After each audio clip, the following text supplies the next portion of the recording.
അടിയന്തരാവസ്ഥ കഴിഞ്ഞപ്പോൾ ഇന്ദിരാഗാന്ധിയുടെ അടിയന്തരാവസ്ഥയ്ക്കെതിരെ രാജ്യമാസകലം കോൺഗ്രസ് വിരുദ്ധ വോട്ടെടുപ്പ് നടന്നപ്പോൾ കേരളത്തിൽ കോൺഗ്രസ് വിജയിച്ചു. ശരിക്കും പറഞ്ഞാൽ അന്ന് ഇടതുപക്ഷം ഇത്ര ശക്തമല്ല എങ്കിൽ പോലും ഇടതുപക്ഷ മതേതര ശക്തികളൊക്കെ ജയിക്കുമെന്നൊക്കെ വലിയ തള്ളാണ് തള്ളിയത്. പക്ഷേ അതിനെല്ലാം അത്ഭുതപ്പെടുത്തിക്കൊണ്ട് 77 കേരളത്തിൽ കോൺഗ്രസ്സാണ് ജയിച്ചത്. തുടർന്ന് ഇങ്ങോട്ടുള്ള എല്ലാ തിരഞ്ഞെടുപ്പുകളിലും ഒരുപാട് അത്ഭുതങ്ങൾ സംഭവിക്കാറുണ്ട്.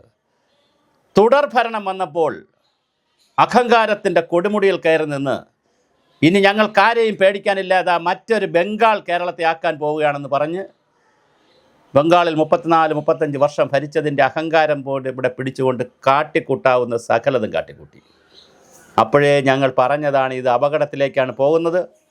ഇപ്പോഴിതാ പിണറായി വിജയൻ എന്ന് പറയുന്ന ധർമ്മടത്ത് അഞ്ചരക്കണ്ടി പഞ്ചായത്ത് ഉൾപ്പെടെ എന്ന് പറഞ്ഞാൽ പിണറായിയുടെ കോട്ടയിൽ 10 വീടെടുത്താൽ 9 വീടും കമ്മ്യൂണിസ്റ്റ് പാർട്ടി മാത്രമുള്ള, 100 വീടെടുത്താൽ 99 വീടും കമ്മ്യൂണിസ്റ്റ് പാർട്ടി മാത്രമുള്ള, ശതമാനക്കണക്കിലൊന്നും നിൽക്കാത്ത രീതിയിൽ വലിയ തോതിൽ കമ്മ്യൂണിസ്റ്റ് പാർട്ടിക്ക് വേരോട്ടമുള്ള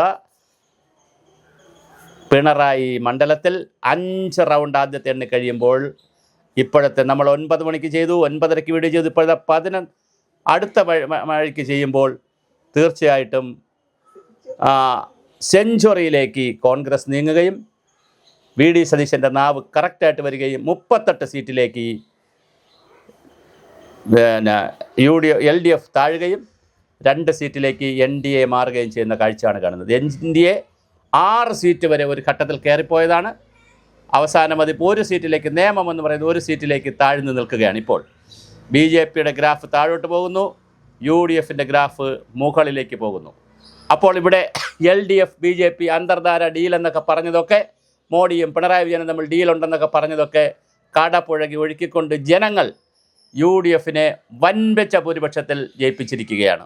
100 സീറ്റിലധികം വന്നുകൊണ്ട് അധികാരത്തിൽ വന്ന് വനവാസത്തിനും പോണ്ട, രാജവാസത്തിന് തന്നെ അവസരം കൊടുത്തുകൊണ്ട് വി.ഡി. സതീശന് അവസരം കൊടുത്തുകൊണ്ട് ജനങ്ങൾ കേരളത്തെ ഞെട്ടിച്ചിരിക്കുകയാണ്. അക്ഷരാർത്ഥത്തിൽ AKG സെൻറ്ററിൽ ഇനി എത്ര ദിവസം കഞ്ഞിവീഴ്ത്തുണ്ടാകുമെന്ന് നമുക്കറിയില്ല. അത്രയ്ക്ക് വലിയ ആഘാതമാണ് CPM ഏറ്റിരിക്കുന്നത്. ഈ ആഘാതം അവർ പിടിച്ചു വാങ്ങിയതാണ്. അഹങ്കാരത്തിൻ്റെ മൂർത്തിഭാവമാണ്. അധികാരത്തിൻ്റെ അഹങ്കാര തളങ്ങളിൽ നിന്നുകൊണ്ട് വലിയ അഹങ്കാരം കാണിച്ചതിൻ്റെ, അത് മുഖ്യമന്ത്രി മുതൽ താഴോട്ട് ആരെടുത്താലും അവർക്കെല്ലാം അഹങ്കാരമാണ്, തലയ്ക്ക് അഹങ്കാരമാണ് ഇരിക്കുന്നത്. കാരണം ഞങ്ങളാണല്ലോ അധികാരത്തിലിരിക്കുന്നത്. ഞങ്ങൾ അധികാരത്തിൽ വന്നാൽ പിന്നെ മറ്റാരുണ്ട് ഇവിടെ ചോദിക്കാൻ? 2 പ്രാവശ്യമായിട്ട് ഞങ്ങൾ വരികയല്ലേ എന്ന് ചോദിച്ച് ചോദ്യമുണ്ട്. മൂന്നാമതും ക്യാപ്റ്റൻ 3-0 വരുമെന്ന് പറഞ്ഞു. എന്താണ് സോഷ്യൽ മീഡിയയ്ക്ക് പറയാനുള്ളത്? സഖാക്കൾക്ക് പറയാനുള്ളത്, നികേഷ് കുമാറിന് പറയാനുള്ളത്? നിങ്ങൾ അമ്പേ പരാജയമാണ്. ഇന്ത്യൻ രാഷ്ട്രീയത്തിലെ ബിഗ് സീറോയായി, അവസാനത്തെ കുലംകുത്തിയായി പിണറായി വിജയൻ മാറിയിരിക്കുന്നു. CPMനെ അറബിക്കടലിൽ കൊണ്ട് താഴ്ത്തിയതിനു ശേഷം അദ്ദേഹം രാഷ്ട്രീയം മതിയാക്കുന്ന രീതിയിലേക്കാണ്. ഇത് വർഷങ്ങൾക്ക് മുമ്പ്, 10-30 വർഷങ്ങൾക്ക് മുമ്പ് MN വിജയൻ എന്ന് പറയുന്ന ഒരു മാഷുണ്ടായിരുന്നു ഇവിടെ. അദ്ദേഹം പുരോഗമന കലാസാഹിത്യ സംഘത്തിൻ്റെ വലിയ നേതാവായിരുന്നു. അദ്ദേഹം ജീവിച്ചിരുന്നപ്പോൾ അദ്ദേഹത്തെ CPMലുണ്ടായിരുന്നു. പക്ഷേ CPMന്ന് അദ്ദേഹം ഒരു ഘട്ടത്തിൽ പുറത്തായി. നല്ല പാഠഭേദം എന്നൊക്കെ പറഞ്ഞ് വേറെ രൂപത്തിലേക്ക് മാഗസിനൊക്കെ തുടങ്ങി. അദ്ദേഹം പുറത്തായി. CPMന്ന് പുറത്തായപ്പോൾ അദ്ദേഹം മരിച്ചതിന് ശേഷം ഏതോ ഒരു തലശ്ശേരി ബ്രണ്ണൻ കോളേജിലെ ഏതോ ഒരു അധ്യാപകൻ മരിച്ചു എന്ന് പറഞ്ഞു. പക്ഷേ ആ MN വിജയൻ മാഷർ വാക്ക് പറഞ്ഞു വെച്ചിട്ട് പോയി. പിണറായി വിജയനിലൂടെ തന്നെ കേരളത്തിലെ CPMൻ്റെ അവസാനത്തെ കുഴിയും ശവക്കുഴി തോണ്ടുന്നത് പിണറായി വിജയനിലൂടെ ആയിരിക്കുമെന്ന് മറ്റൊരു വിജയനായ MN വിജയൻ മാഷ് പറഞ്ഞു വെച്ചിട്ട് പോയി. ഇന്ന് 14ാമത് വാർഷികമാണ് TP ചന്ദ്രശേഖരൻ്റെ. TP ചന്ദ്രശേഖരൻ പിണറായിലടക്കം ഇറങ്ങി പണിതിരിക്കുകയാണ്. KK രമ ഇതാ വലിയ ഭൂരിപക്ഷത്തിൽ ജയിക്കുന്നു. സകല സ്ഥലത്തും, ധർമ്മടത്തും, അതുപോലെ തന്നെ പിണറായിയിലും, അഞ്ചരക്കണ്ടിയിലും, തളിപ്പറമ്പിലും, കണ്ണൂരിലും എല്ലായിടത്തും വിറയ്ക്കുകയാണ് CPM ഇന്ന്. എന്താണ് സംഭവിച്ചത്? CPMൻ്റെ 14 മന്ത്രിമാരാണ് തോൽവിയുടെ പടുകുഴിയിലേക്ക് പോയിരിക്കുന്നത്. എന്തൊരു തള്ളായിരുന്നു രാജീവും വീണ ജോർജുമൊക്കെ. ആ എല്ലാത്തിനെയും കടപുഴകി ഒഴുക്കിക്കൊണ്ട് പത്തനാപുരത്തെ KB ഗണേഷ് കുമാർ എന്ന് പറയുന്ന ആൾ തോൽക്കുമ്പോൾ ഇവിടെ ജയിക്കുന്നത് നീതിബോധമാണ്, സത്യസന്ധതയാണ്, സദാചാരമാണ്, ജനാധിപത്യമാണ്. ഇത് ജനാധിപത്യത്തിൻ്റെ വിജയമാണ്, അല്ലാതെ UDFൻ്റെ വിജയമോ LDFൻ്റെ പരാജയമോ അല്ല. വികസനത്തിൻ്റെ പരാജയമോ വികസനത്തിൻ്റെ വിജയമോ ഒന്നുമല്ല.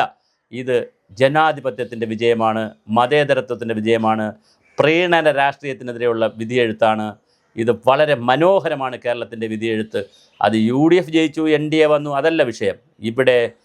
ഇവിടെ കഴിഞ്ഞ 10 വർഷമായി നടന്നുകൊണ്ടിരുന്ന സ്വജനപക്ഷപാതത്തിൻ്റെയും അഴിമതിയുടെയും കുന്നായ്മയുടെയും കുത്തിത്തിരിപ്പിൻ്റെയും ക്രമസമാധാന രാഹിത്യത്തിൻ്റെയും ആരോഗ്യരംഗത്തെ കുത്തിത്തിരിപ്പ് പരിപാടികളുടെയും ഒക്കെ എല്ലാം അടച്ചാക്ഷേപിച്ചുകൊണ്ട് ജനങ്ങൾ കടക്ക് പുറത്തുനിന്ന് തന്നെ ക്യാപ്റ്റനോട് പറഞ്ഞിരിക്കുന്നു, ഹേ കാരണഭൂതൻ, നിങ്ങളിനി കേരളത്തിന് ആവശ്യമില്ല എന്ന് പറഞ്ഞിരിക്കുന്ന വലിയ പടുകുഴിയിലേക്കാണ്, സ്റ്റാലിനേക്കാൾ വലിയ പതനത്തിലേക്കാണ്, ലെനിൻ്റെ പ്രതിമയെടുത്ത് അവിടെ കളഞ്ഞതിനേക്കാൾ വലിയ പതനത്തിലേക്കാണ്, ഈ തീർച്ചയായിട്ടും വളരെ വലിയ പതനത്തിലേക്കാണ് പിണറായി വിജയൻ ചെയ്തത്. കാരണം ഒറ്റയ്ക്കാണ് അദ്ദേഹം ഇത് നയിച്ചത്.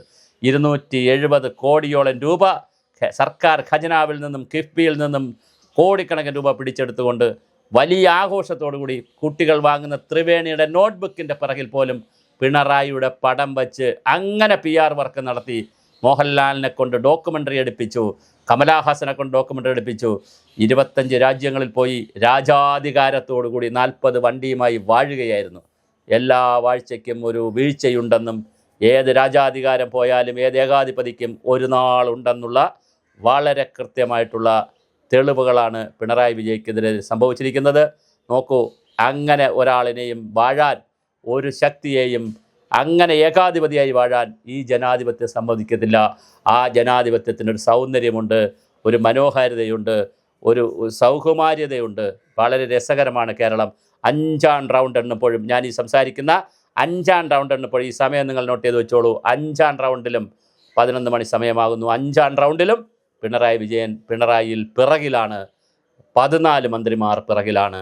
ബാക്കി കേരളം അതീവ മനോഹരമായി UDF സെഞ്ചുറി അടിക്കുകയാണ്. അവിടെ NDA ഒന്ന് പരുങ്ങുന്ന കാഴ്ചയും കാണുന്നുണ്ട്. BJP 6 സീറ്റ് വരെ പോയിട്ട് 1 സീറ്റിലേക്ക് താഴുകയുമാണ്.